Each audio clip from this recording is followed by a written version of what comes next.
welcome to Rana's Radar. Here is another awesome factory tour, and this one's going to be a little bit different.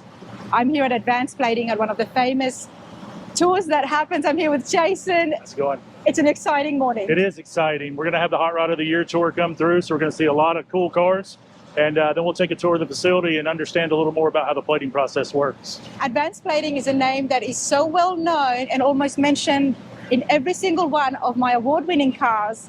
The chrome, the plating, this is the factory, this is where it all happens. The employees are all lined up.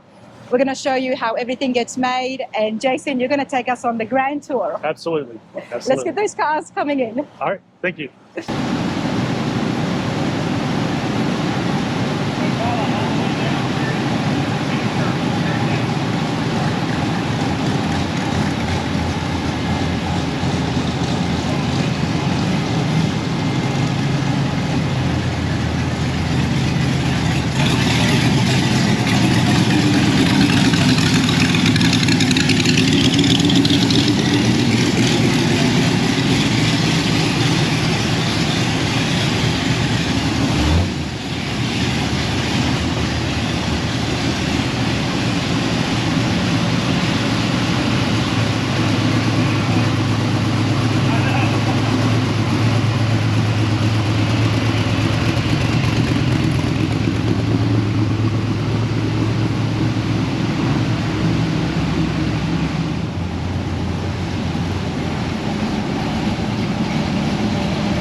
There is a lot of beautiful hot rods, loud hot rods, award-winning cars. Here, I'm here with Cody Wells, of course. Cody, how's it going? It's going great. It's a little hairy on the road out there. Had a bad rainstorm, and it was interesting. How did the Ford go? It was a little slippery with drag slicks in the rain, but it did its thing. But this is quite a day. Have you ever done this before with Yes. Advanced Plating? You have. The road tour, yes, and the game. Tell me about the road tour. What else happens? Where do you guys go? We go to a couple other shops, and then we head back, and then we have to drag race somebody else back at the speedway.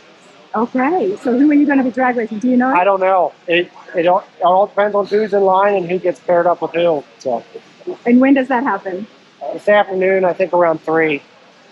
Okay, well, I hope to catch that. Oh yes, you have to. I hope to catch it. Not hope, you have to. I have to. Well, there's some awesome cars here, so let's continue on.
last one. Jason, that was quite an entrance. Yes, it is. It's always exciting to give these guys an opportunity to pull into the shop and take a look at it. And so now we get to look at some cool cars.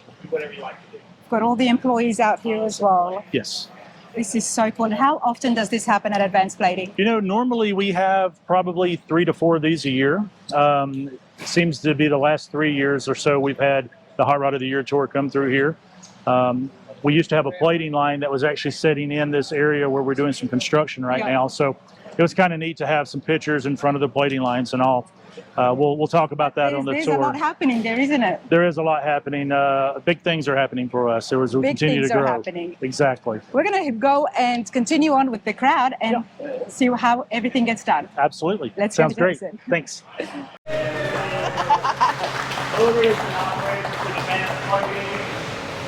If anybody's interested in taking a tour through the plating company, you're more than welcome. We have some very experienced tour guides, Jason, Joe, John, Mallory, and Brian. And So that is about 30, 45 Steve minutes. Tracy Quick tour through and here. Sherry Tracy, owners of Advanced Plating, everyone. We've been in this facility coming up on 7 years in August. We've owned and operated Advanced Plating for 40 years. And, you know, we've had a lot of progression through the years. But I didn't start with the hot rod industry. When I was 14 years old, my neighbor took me to the Frog Pilots in Evansville, Indiana. That's where we're from. And a couple of car guys took some interest in me. And I'm, you know, the teenager painting valve covers and oil pans, and my payment was like one beer. So I had an opportunity in '85 to come to Nashville with the 2 Bailey cone shops to have a hole-in-the-wall, hole-in-the-roof cone shop with a dirt floor. And I started going to car shows to generate business. And I just listened to what the customers were asking for. They asked if they could get all their parts back. Why would you want that? And then they were also asking, you know, would I do a good job for them? And everybody had horror stories of lost, stolen, destroyed, or poor quality. And then they would ask, you know, what if I had a lifetime warranty? I've never been able to collect on a lifetime warranty, but if there's ever failure with it, we still stand behind it. I know some people, you know, they'll get their plating done 5, 6, 7 years in advance. And then they may have to have something else done if something didn't fit together, but we still stand behind the work. In this facility, I think we're hovering close to 75 overall. We're about 150 employees. No OEM, dedicated to the hot rod industry, aftermarket components, and the music industry, and planes and trains and boats in between.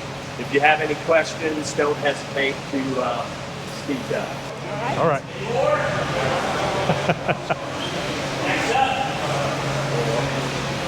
A lot of the guys have already been here and seen things in the past, so they may have already been on the tour once.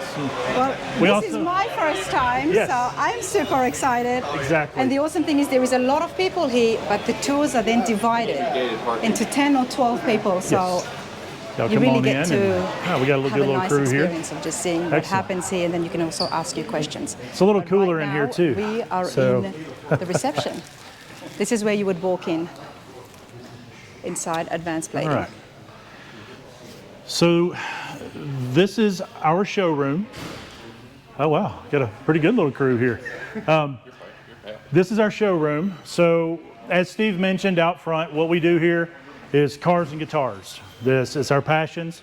That's what we follow. That's what we work on. So we were founded on a company of working on custom cars, classic cars, redoing plating on those. But that, of course, evolution changed into the music industry being in Nashville. Gibson is one of our biggest customers there. We currently work with about 350 different music companies all across the world where we manufacture and plate their parts. So as Steve mentioned, we've got about roughly 150 employees in total. We have multiple locations. This, of course, is our primary location, and this is our headquarters. Yeah, we should be good.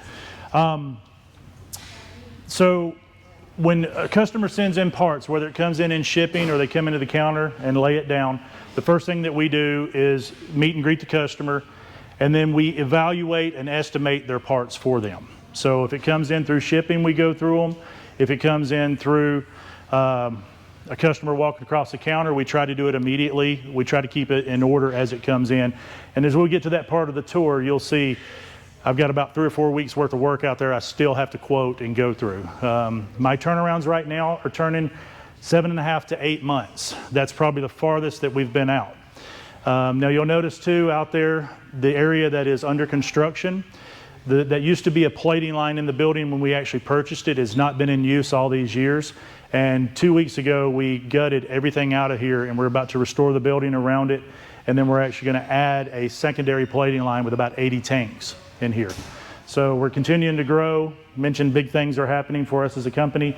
That's going to become primarily our aftermarket production line.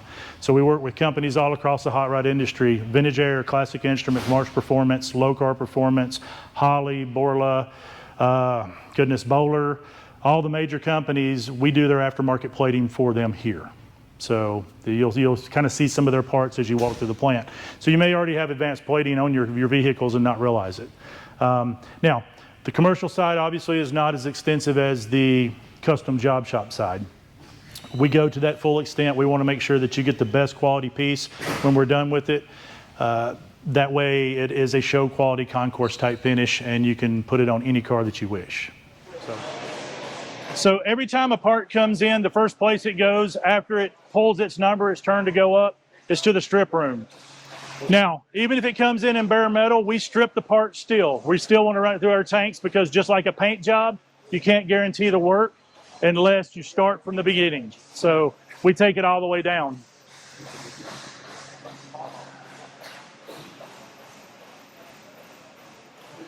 So everything, once it's written up, is done on a work order or a job quote. Everything is priced out. Everything is itemized, listed for you.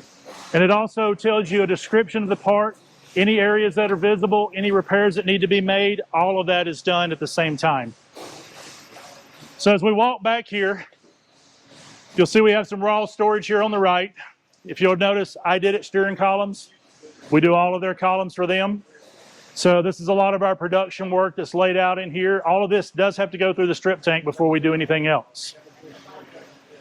This is my production shelf for jobs that were pulled this week, ready to go and run. So you'll see some different motorcycle parts in these 2 bins, a lot of music parts, March Performance, Low Car, all kind of odds and ends.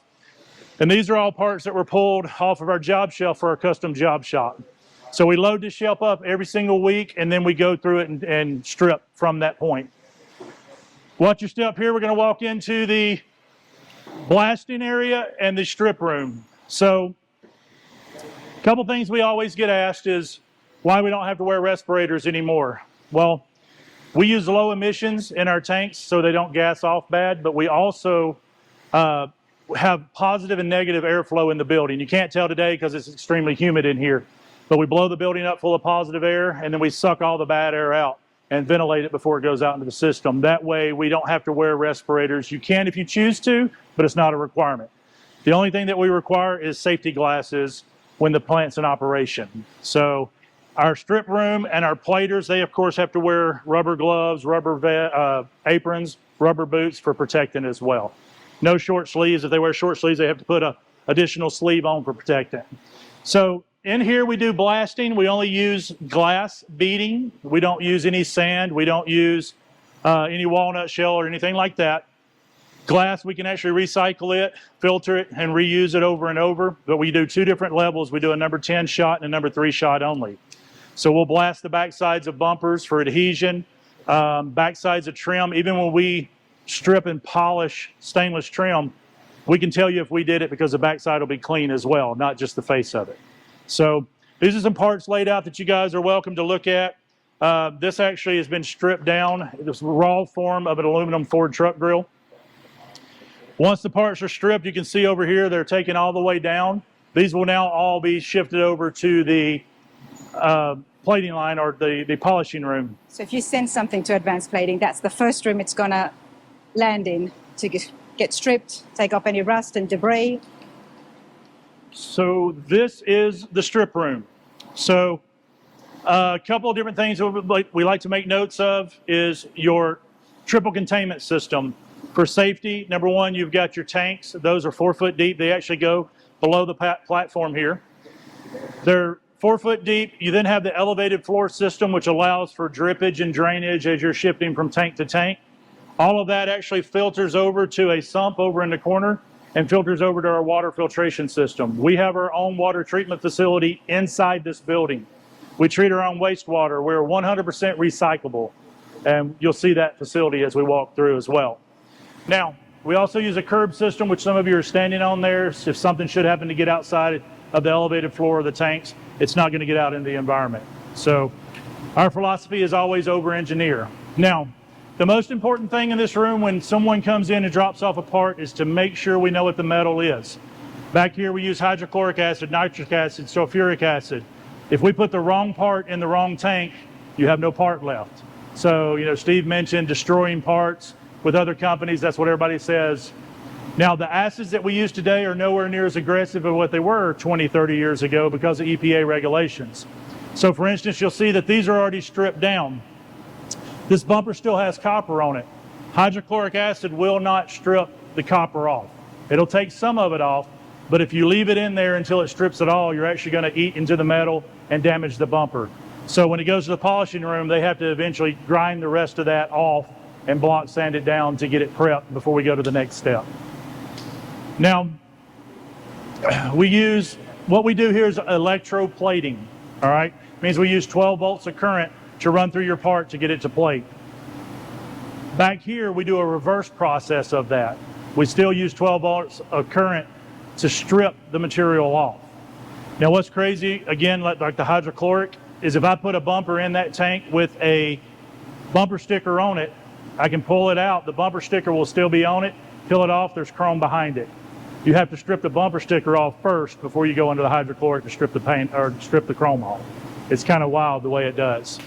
Back here, again, we have a caustic cleaner where we can strip just chrome. We have a paint remover. We also have a wax and grease remover because, again, all these parts come in sometimes. Engine parts have been ran. We have to strip everything down, make sure that all the contaminants in that metal has been removed. All right? So from here, it goes directly over to the polishing room. So we'll head there next. We'll stop here at the water filtration system, the water treatment facility. So, all right. So a couple things back here. I know we're going to head to the polishing room, but I wanted to stop here because this is what allows us to continue to do what we do here. All right. You'll hear all the pumps running. It is 100% automated. It does all of our treatment of our water as it comes in because it comes in with chlorine and other items in it that we have to strip out. Then when our wastewater, it cleans it before we release it back into the system. We currently run about 15,000 gallons of water a day through this facility. When we get this secondary line open, we'll be running a total of about 40,000 gallons of water a day through the facility. This system was over-engineered when it was built. This is kind of Steve's brainchild of what he came up with. And we can run up to 105,000 gallons of water a day with this facility, with this plant in this building. So we should never run out of room, all right? A couple of different things. We treat the wastewater after it comes out of the strip room, after it comes off the plating line. It cleans it, it's released back into the system, okay? So it goes back into the city sewer system. We just put in 2 brand new sewer lines, 2 manhole covers, and a water monitoring system outside. You'll see some of that construction when you leave. That's all part of this new line that we're putting in. So now, what we cannot release back into the system, we have to get rid of it somehow. We make it into a solid waste using these filter presses, okay? So it'll run through the clarifiers, all the heavy material will fall to the bottom, pushed over to the sludge thickener, and then it's all forced into these filter systems here where we actually press it and make it into a solid waste, which looks like this over here. So that is our solid waste that we dispose of. That is considered quote-unquote hazardous material. If you'll look at the bin behind you over there, that wooden bin, we box them up in those and we have a truck come in and pick it up. We have to pay to have that removed from us. And then they take it and actually dissect it and make money off of it by extracting the chemicals that they can use and resell it. But again, it keeps it 100% recyclable, keeps the EPA off of our backs, okay? So as we walk this way, we'll do a little quick look at some of the materials that we use here. Everybody always wants to know how come plating's so expensive. You're about to see some of that. Besides the man hours we put into it, this is our material. Copper wire. There's 10,000 foot of wire on each one of those spools, okay? So if you'll notice back there in the stripping room, they'll pull wire off. That's how we rack our parts, to be able to strip them and to plate them. You'll see that being used in other areas out here as we walk through. We have 7 locations where this wire is used, and every 5 to 6 days, each location will go through a spool of wire. So that's roughly 70,000 feet of copper wire every week that we go through. Nickel. We buy nickel. Currently, nickel's at $10.61 a pound. Pre-COVID, you could buy it for $3 a pound, okay?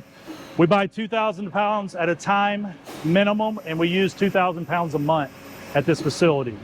So normally if it drops below $10, we'll buy maybe 8 or 10,000 pounds and try to jump on it while the price is low. Gold. We actually use liquid gold. So it's a powder that has been reduced down to a liquid. 24 karat, 99.9% pure gold. We use 8 ounces a month. Currently, it's $3,178 per ounce that we use in this facility. By the time it physically gets to us, with all the taxes and everything that goes along with it, shipping, about $3,400 to $3,500 an ounce is what we pay. Month of November, we were doing a lot of music parts in the gold. We went through 16 ounces of gold in 1 month. So it's very crazy. Copper, we buy it in copper balls, all right?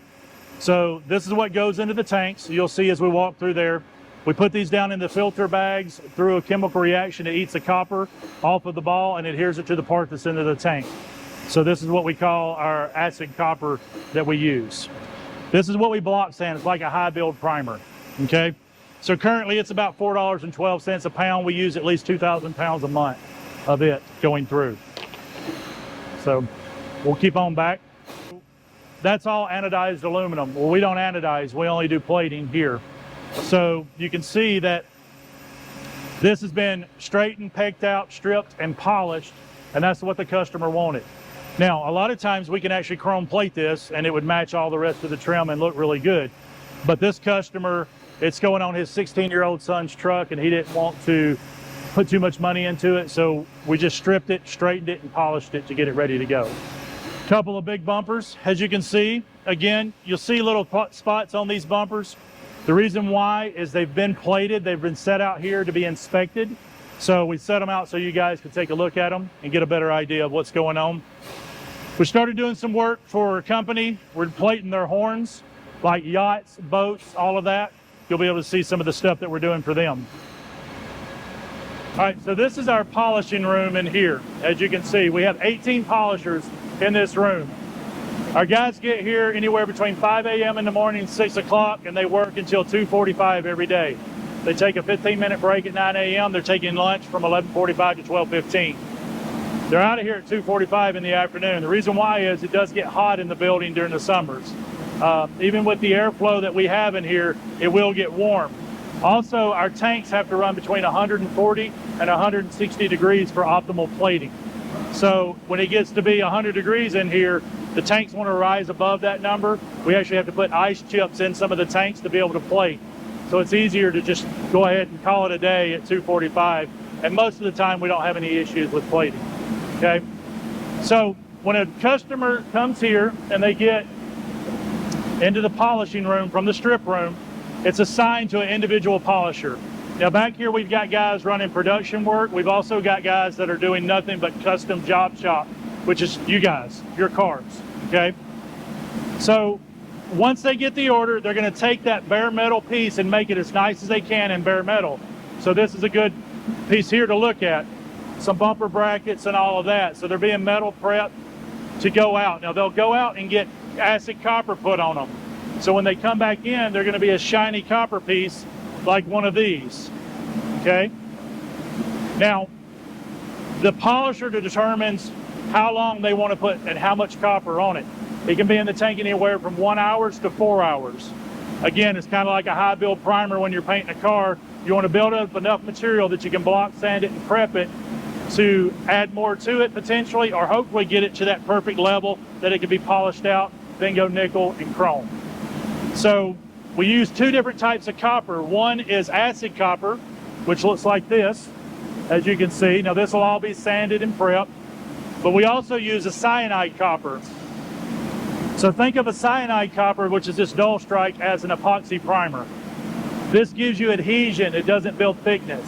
So typically, this being a pot metal part, there's gonna be some pitting in here that they may have to fill in with some solder or something before we put any more copper on it to get rid of those imperfections.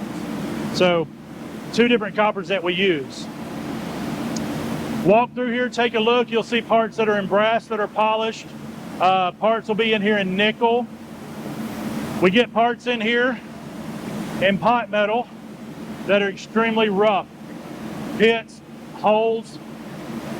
This is repairable, but it just takes time. So you can't just fill this with copper, it would weigh 800 pounds. So you'll have to come in here and actually drill out each one of those bad spots, fill it with solder, and then sand it back flat, encapsulate it in copper, and do that a couple of times. So to get it all flattened out. Yes, ma'am. How bad can a part be? So there is a limit to what we can do. Yeah. Okay, because at some point it overweighs the cost of repair versus finding a replacement part. Okay. So for instance, this is really kind of borderline. Can I see that again? Yeah, absolutely. So basically, we're gonna have to contact this customer and let him know that after it was stripped, that a lot more pitting showed up. We give him the option at that point if he wants to continue and let him know what the price would be, or he can choose to find another set and see if they're any better. But you guys are able to fix it? We can fix it, yes, but it's expensive, as it's man hours that go into it to be able to fix it all. Some parts do get to a point though that they are just not plateable, especially pot metal. You'll start seeing some white down in the crevices of it, which means that metal is just completely dead and it's no longer conductive. And since we do conductive plating, Yeah. it will not build a charge to accept plating. So at that point, we really have no choice. So, Lifetime warranty is huge. yes. Which part of the process gives you guys the confidence to offer that lifetime warranty? I noticed the acids or... So the biggest part of that is like Steve mentioned, it's not a lifetime warranty because nobody collects on a lifetime warranty. Yeah. For us, it's a quality. So if something happens to your plating, even if it's 5 or 10 years down the road, and it is something that we could have done to cause that problem, we're going to stand behind our part. Now, you can't drag your bumper across the ground and it have big gouges in it and say, I got issues, right. But for us, it's we can look at a part and tell if it's something that could have happened in the process. Maybe a pit showed back up, or maybe a bubble or a blister shows up over time. We'll still stand behind it because our name's on it at the end of the day. Thank you for clarifying that. Yes, yes. I was wondering, but there you go, everybody. That's still pretty fabulous. Awesome. So these are all bare bumpers that have been coated with an anti-rust preventative to keep them from rusting because of the humidity and stuff in here. Every part that comes out of the polishing room has to be racked up, okay? And it has to be racked to be able to have the plating go to the correct places to know. So for instance, these are aluminum bezels, all right? So you can see they've already been straightened and prepped. Now they'll have to run out here, get racked up, run up on the line, they'll come back off, they'll go back to the polisher. Same polisher works on the same job throughout. He'll do his next step, it'll come back out, get racked again, go to the plating line, typically go back to the polisher again, depending on what it needs. So each part that comes out of that room could go back through 2 to 5 to 6 times, depending on what it needs, what we're trying to remove. Now, what's always kind of neat, this is what plating does. So this was a bolt, hex head bolt, and you can see on each end of it how it's built up on the points. The reason why is when you're plating, it wants the electricity is trying to jet out of those poles, those points, okay? So it builds up on those edges. If you do not create what we call an anode or a cheater wire around it, it'll do this. You wanted to see that, Rhonda, how it kind of looks? Heavy. It is heavy. It's got a lot of plating on it. So Donald's been racking with us for about 30 years as a racker. He's been with us probably most of those 30 years. And now you'll see he's putting tape on right now. So when the part comes out of the back, notice the paperwork has stayed with it. But when it comes to racking, we actually have to go to a tape system because you can't send paper up on the plating line. So he assigns each one of those jobs a color code, and it's 3 different colors. So the red flag actually means something else, but we have a tape system that we have that keeps track of every part. It's a lot of pressure on Donald. It is a lot of pressure, absolutely. Get him on a good day. But now, once the part is quote unquote done and it's plated in its final finish, it gets hung on these racks and brought over here. So all of this, these 6 racks here, all have parts on them that are currently quote unquote done. All right. But now they have to be inspected. So our inspectors are going to pull them down. They're going to pull that paperwork based off of that color code. They're going to look at them. And then they're going to determine if that meets our standard. Okay. So if they find any pitting, bubbles, imperfections, they can actually go back up and strip just the chrome off back to the nickel, mark the imperfection, and take it back to the polisher to fix it. And then the polisher will repolish it, send it back out to be re-racked. It'll go back on the line to be repaired. So each piece that runs through this building is hand inspected. Now, if they like it, it passes our QC, they'll wax it, they'll clean it up, they'll wrap it in either the construction paper or tissue paper, and they'll wrap it up in bubble wrap and put it on the back wall until all the parts of that job are done. And then they'll send it up to shipping or customer pickup or whatever we're doing. So this is kind of a nice area to see some of that. We got a few parts that are cool to lay out.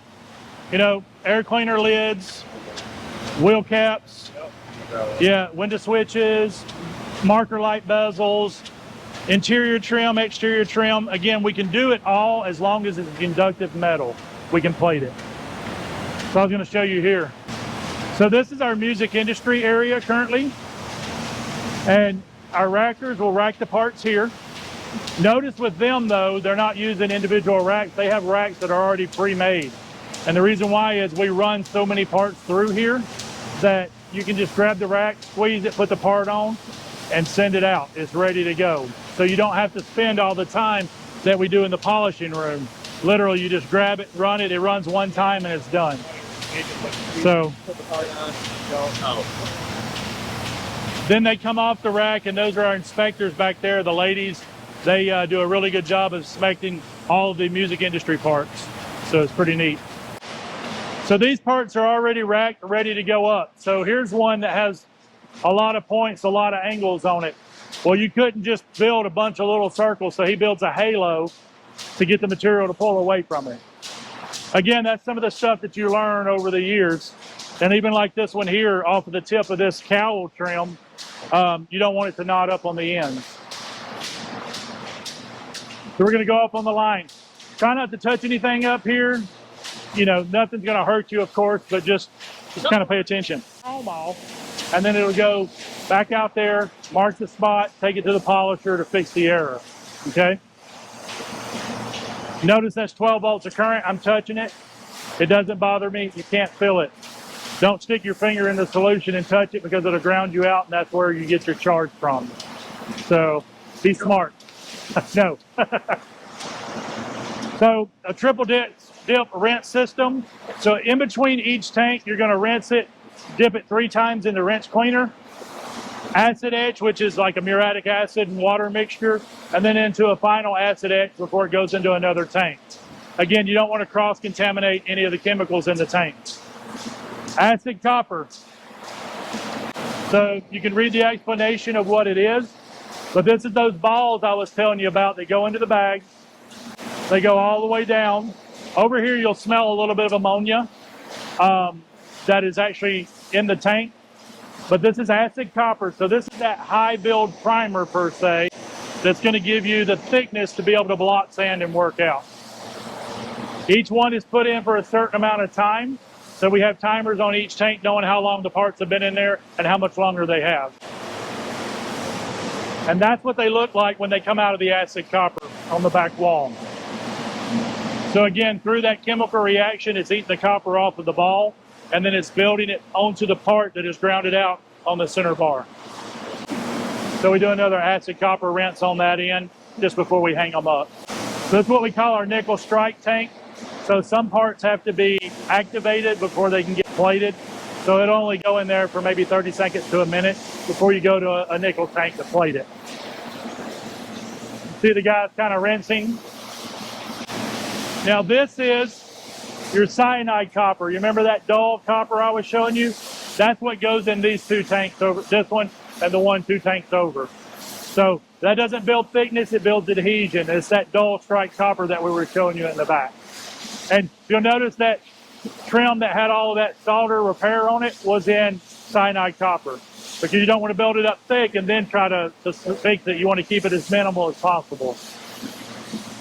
Nickel tanks. We got multiple nickel tanks. We have a total of 8 of those in here. And parts can be in here anywhere from 15 minutes to 4 hours as well. Depends on how much material we need on it. Some of the production parts have a certain amount of time that go in. Shorter. Some of them have specific hours, 30 minutes, 15 minutes, whatever, that goes straight in that we use. So this here is in nickel. Nickel is harder than copper. That's the reason why we try to do most of our building in copper to sand, but it's also harder. It also doesn't build as thick as acid copper does. So it slows down when it comes to nickel. You'll see a few of the rinse tanks. Now, some of our alternative finishes that we do a finished nickel, of course. We also have our black pearl chrome, our black chrome, all right? So this is a dipping process. Now the thing is, in acid copper, in cyanide copper, and nickel, you can run for minutes to hours. When you chrome, whether it's black chrome, pearl chrome, or actual chrome, it's in there 30 seconds to 3 minutes max. That's it. Chrome is a translucent top layer that goes over the part. So all the work is underneath it. That silvery blue finish that you see on your chrome is what we use as a hexavalent chrome. It's the early traditional chrome. If you use the trivalent chrome, which other shops use, it's still very beautiful, but you see more of the nickel underneath, so you get that little bit of a goldish hue or a little bit of an orangish hue to the chrome. Again, very nice, still a nice finish, but it's, to me, that early traditional silvery blue gives it more depth and more elegant to me at the end. So now these are your ones that are more corrosive, of course. Now, something that we launched last year was our titanium top coat, okay? So nickel will oxidize. Black chrome and pearl chrome, you'll find that it'll actually fingerprint pretty good. So we wanted to put something that would protect a layer and make it last longer. So they came up with a titanium top coat. Like I said, Steve for 4 years was trying to develop this finish. We put this over all of our gold finishes, all of our nickel finishes, and it keeps it from oxidizing as quick and makes it last longer and clean up easier over time. Now, it will still oxidize over time, but it's going to last you a much longer period. Less labor, less work that you have to put into it. Keep it clean. It's a dip system as well. So I'm going to show you guys this. This is one of the black chrome pieces that we did. So this is fresh out of the tank. And it's one of our alternative finishes. So if you look at it in different lightings, sometimes it looks chrome, sometimes it looks jet black, sometimes I see a little bit of a brownish or a green hue to it from time to time. But that is one of our alternative finishes that we offer. And that was just done over here just a few moments ago. So I was going to hang out a second and see if they're about to chrome anything. So the chrome tank, as you'll see, is the dirtiest tank in here. I always tell people it looks like a bowl of chili. This is the most corrosive product that we have in here. It can burn you if it gets on your skin, so you have to be careful. But you'll watch him, he'll bring them over, he'll rinse them, he'll put them in a pre-dip process, and then he'll put them into the tank to actually plate it.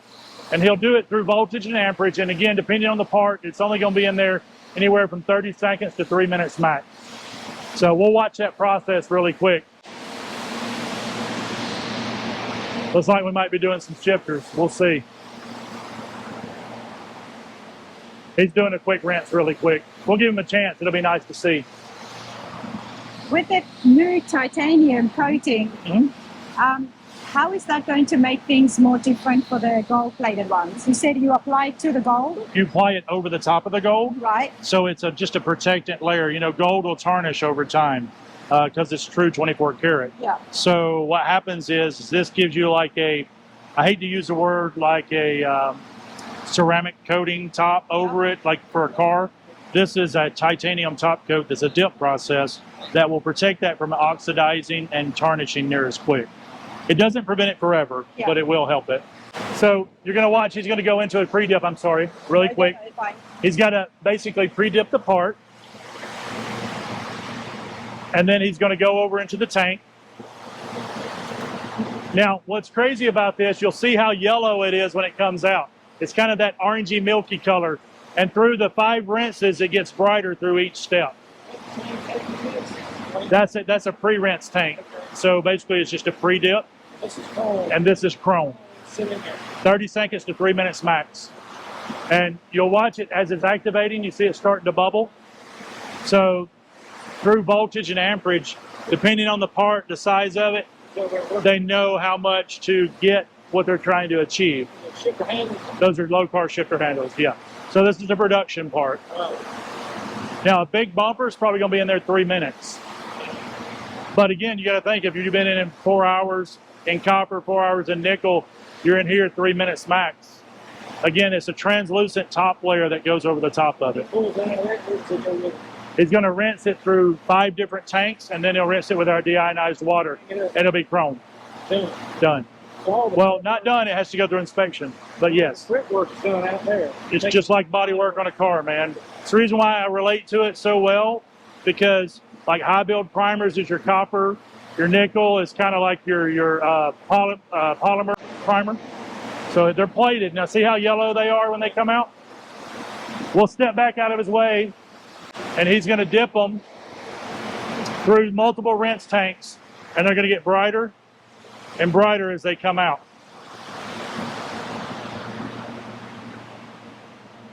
You see they're changing colors already.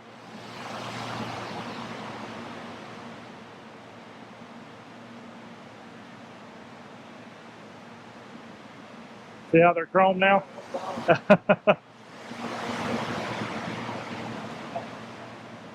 And then, like I said, he'll rinse them in the 4th rinse. Each step just takes another layer off. It just keeps breaking it down. And then he'll show you what it looks like, obviously. Wow. They're plated. And now they'll go into the deionized water for a final rinse to keep it from water spotting and stuff like that.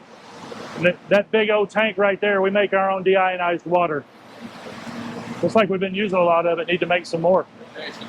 Yes. How do you know if you need it? How long? How do you know what parts you need to have so long? So like a big bumper, like that big rear bumper that I showed you guys, it'll probably be in there 3 minutes. And then it may take us a couple of times to figure out how to get it to chrome and not over chrome. Because you can put too much voltage and amperage to a part, which would put what they call chrome burn on it, and it turns to a milky white look, which can be polished off in some instances, but it could also be where you have to strip it if it gets too burnt, back to the nickel, polish nickel, and then re-chrome it. Okay. So a lot of this, when we get a new part in for a production piece, for instance, we run multiple pieces through different processes to see what works best. Also to make sure that the manufacturer accepts it at that finish, as far as quality, thickness of material, and all of that. Custom job shop, a lot of it, like our cars that we work on, is more just a learning experience of 40 years of process of knowing what that part needs in that tank and how much amperage and voltage to throw to it to get it to plate. Okay. We use, I mentioned anodes a couple of times, doing grills and certain pieces that have pockets. You have to create what's called an anode, which is a ball of copper or a plate or something that goes behind it to pull the chrome through a grill or into the location to be able to plate it properly. Okay. And some of that's just trial and error through the years. Some of you guys might remember we did a nickel roof for Cal Automotive. That was a one and done type project. That thing was enormous. It took 5 guys to put it into the tank and out of the tank, but we were able to plate it. And then we did a brushed nickel finish over the top of it. That was trial and error. I mean, we'd never done one before. So last year, I think it was on this tour, it was our never again project. So, because I don't want to do that again. And it was expensive too. So, but at least you got to see something chromed, which is nice. Again, you always see stuff in the other tanks. This is the quickest process. And you got to remember, it's just a translucent top layer. You're seeing all the work that's gone in underneath it, just like a paint job. I'll show you a couple other tanks, and then we just started something new as well. So again, this is deionized water. It's just a light mist that goes over the top of it. Now, this is my cyanide gold rinse, and then my gold tank. So notice the gold tank's nowhere near as big as the other ones. It's expensive. So we can only do small parts typically in gold. Now, something that we have just started, and this is the first run of it, we're actually doing silver plating now. So if you'll notice how small these tanks are, we're doing some little test sample pieces that hopefully will become a plating that we'll be able to offer in the future. We're doing some stuff in the music side right now. Hopefully will become something that we could offer on cars potentially one day. So brand new, just kind of getting this whole system set up. That's the reason why it's small, set up here in front of us. But You're not going to have some sort of coating over top of it to keep it from tarnishing so fast? potentially, yes. But hopefully we can use it in the same titanium coating. We won't know until we try that out to make sure it will withstand, because you have to be careful. We tried it with copper, but copper will actually contaminate that bath. You know, copper changes so quickly, it'll oxidize, it'll turn green and all of that. So we actually finished some parts in copper, polish them out and send them out the door for customers that want to keep them that way. So we tried to use that titanium over it, but it'll contaminate the bath and we'll lose that whole tank. So we'll try it in small samples first. We don't want to do the same thing. Tarnishes so fast. Silver does, it'll turn black on you before you know it. A couple of things in here. This is my production racking. You can see some of the companies that we use and work with. This is my production inspection on this side. So as you can see, they rack it up on the rack that's pre-made for it. They put it up on the line, it gets ran through. It comes off on this end, these guys inspect it. Same process as over here. Now on this end though, you've got different levels of plating, like ABC quality, pretty much. That goes back to the manufacturer, what they're willing to accept, what they're willing to pay for. So companies like Holley, we do a lot of their fuel lines for them. Those are literally, we take them out of the bag, we clean them, we plate them, we wrap them up. I mean, it's that quick. Other companies like your companies like Vintage Air, Classic Instruments, March Performance, all of that stuff is going to be A quality, inspected, making sure it's top notch, no imperfections before it gets out of here. So you can take a look at some of them. Threads, whether it's female or male side of the threads? We protect them. You do? Yeah, we plug holes to protect them. We have ways of putting caps over threads to protect them as well. I don't know if we can just put it in and then recap No, or whatever. no, you don't want to put plating on them if you don't have to. Okay. So you can see there's some of Vintage Air's panels that they use. A lot of low car parts, which we saw him plate some. So see, he brought them over here and he hung them, and now he's going to go through them and QC them and make sure that they pass. If he finds a flaw, he can do the same thing. He can strip down the material, circle it, give it to a polisher to repolish it. So it's not just a done part, meaning we can replate it. We talked about the future expansion. Obviously the line is primarily what we're working on right now. Commercial plating back there is 12,000 square foot. We're going to be putting robotic polishing arms in there, barrel plate polishing back there, and we'll do a lot of commercial pieces in that area. These big tanks here, most of the stuff you see hanging on the racks and even back in the high bay is all chemicals and material that we have pulled out of this area. I think there was a total of 88 tanks in there previously. We're going to use about 80% of the tanks back in there. So it'll be a big operation. We'll have to hire, I believe, another 10 people to run this line because it'll be pretty automated with the hoist system. Where currently we do everything by hand. We dip it in and out of the tanks. The commercial side of it, we're going to try to get it where it's more automated. And we'll use these crane hoists, push a button, drop it down, pull it out, move it to the next tank. Kind of not necessarily cut down on labor force, just kind of streamline it a little bit. That whole department, he is the powder coater, he's the racker, he's the inspector. So we have one guy and that's his full-time job and he does that all day long. So he does a really good job at it. So we'll show you this here. This is the customer intake area, for instance. So this is the way we receive parts. I've got guys that just walk in with them in tubs coming across the counter and he says, hey, here's all of my parts, write me a quote. And so I will write a quote and send it to him. We get parts that come in crates like this. Someone shipping it across country, this is really the best way to receive it. You can see how well that person packaged theirs. Not the first time. You can see how this person packaged theirs. They just kind of built a crate and threw it all in there. That one up there is done pretty well as well. But these 3 tables is my intake. All of these jobs sitting on these tables and in these crates still have to be written up. This is probably 3 to 4 weeks worth of work right here just in writing quotes, okay? Now, the gray racks, 1, 2, and 3, all those parts that are boxed up and labeled, that is all parts waiting their turn to go to the strip room. That's the reason why we're 7.5 to 8 months right now on my turnarounds. 99% of them jobs on them shelves have already been approved by the customer, paid their 50% deposit, and then it will go from there once their number comes up to the strip room. And it's all a numerical system. When we put it in the system, you're next in line. So people ask, can I pay more to rush it through here? No, that's unethical. You know, now we do have guys that has done a whole car here and it happens all the time on these builds. Man, I missed 3 or 4 pieces. I didn't send them. Can you get them pushed through? We'll make that happen. You know, you've got a debut date or something like that. We can force some items through here, but it's unethical for you to call up and say, man, I'll give you another $1,000 if you'll push me to the front of the line. We don't do that. It doesn't operate that way. So second area up here, so this is custom job shop. As you can see, still a very large area. This is aftermarket production parts as they come in. So Heather handles most of that, her and Mallory together.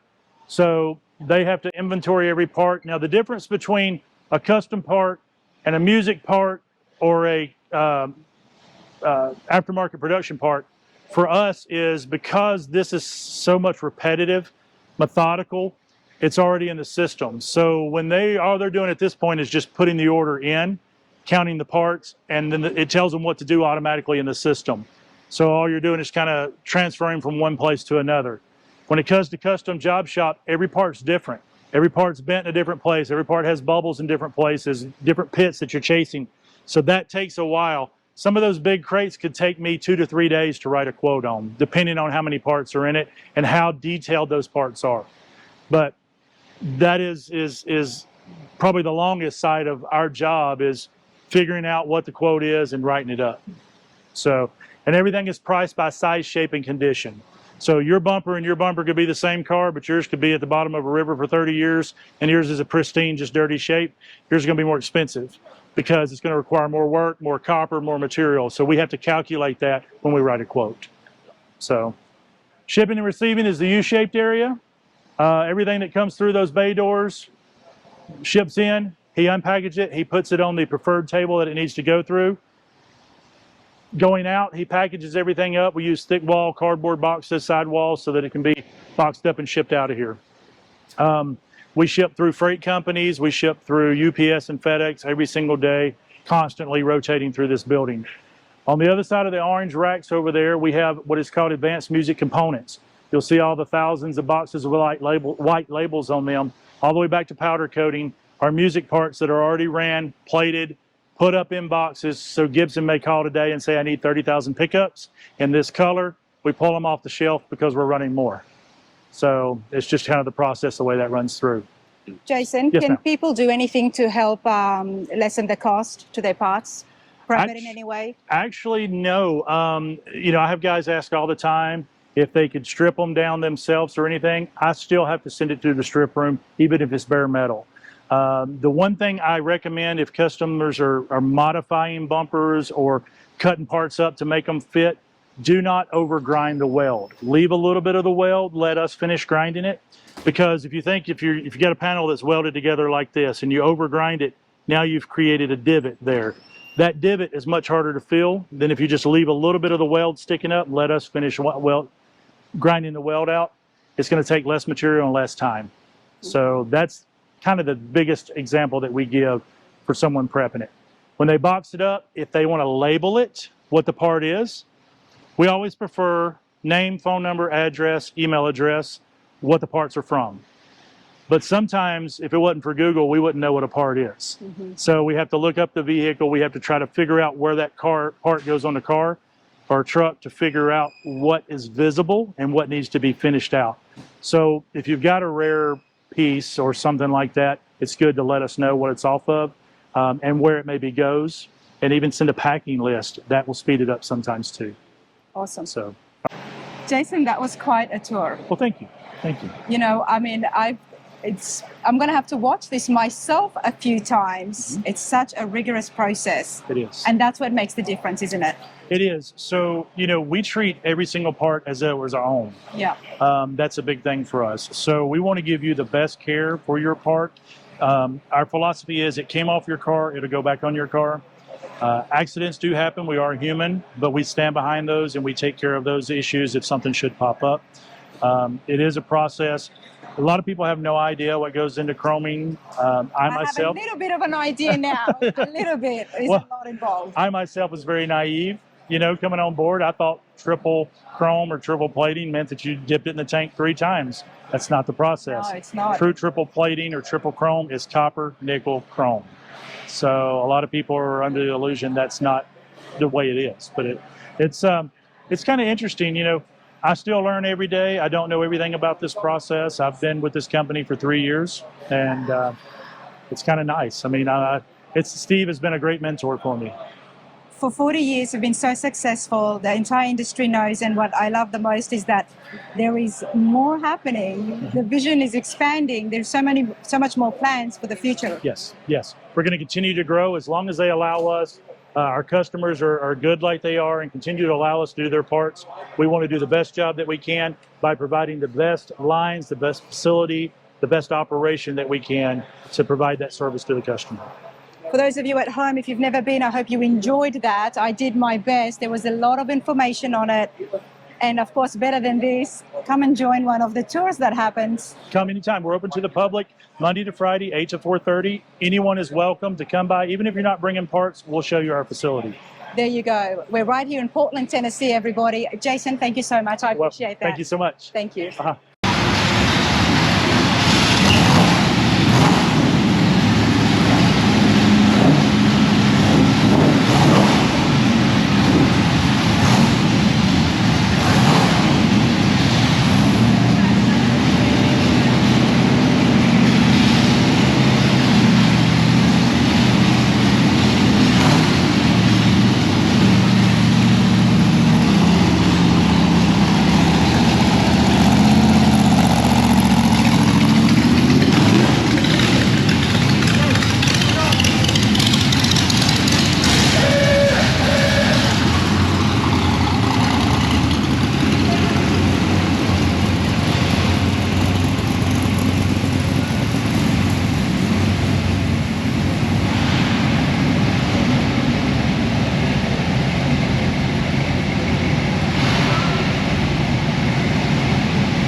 What a great start to my day. I hope you all enjoyed that because I certainly did.